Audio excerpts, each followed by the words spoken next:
বৰচলা অংগনবাড়ী কৰ্মী সহায়িকা সন্থাৰ উদ্যোগত বৰচলা সংহত শিশু উন্নয়ন প্ৰকল্প বিষয়া কাৰ্যালয়ত অংগনবাড়ী কৰ্মী আৰু সহায়িকাসকলে তীব্ৰ প্ৰতিবাদ সাব্যস্ত কৰি পৰিৱেশ উত্তাল কৰি তোলে। উল্লেখ্য যে অংগনবাড়ী কৰ্মী আৰু সহায়িকাসকলৰ মাননিৰ পৰিৱৰ্তে মজুৰি প্ৰদান কৰাৰ দাবীত অংগনবাড়ী কৰ্মী সহায়িকা সন্থাৰ আহ্বান মৰ্মে বৰচলা সংহত শিশু উন্নয়ন প্ৰকল্প কাৰ্যালয়ত অংগনবাড়ী কৰ্মী আৰু সহায়িকাসকলে তীব্ৰ প্ৰতিবাদ সাব্যস্ত কৰি পৰিৱেশ উত্তাল কৰে।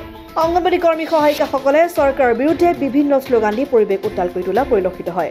আমি আজিও প্ৰতিবাদ অব্যাহত ৰাখিছোঁ।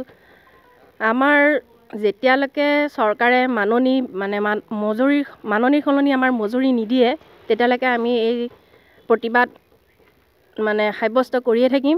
আমাৰ আন্দোলন চলিয়ে থাকিব। আমি ইয়াৰ পৰা তেওঁলোকক ক'ব খুজিছোঁ যে আমাৰ ইমান পৰিশ্ৰমৰ মূল্য আজিলৈকে আমি পোৱা নাই।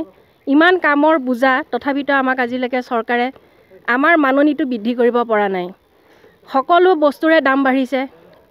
আমি সকলো কৰ্মীয়ে হওক সহকৰ্মীয়ে হওক বজাৰত কিনিবলৈ গ'লে বেলেগ চৰকাৰী যেনেকৈ কৰ্মচাৰীয়ে কিনিবলৈ যায় আমিও সেই মূল্যতে কিনো।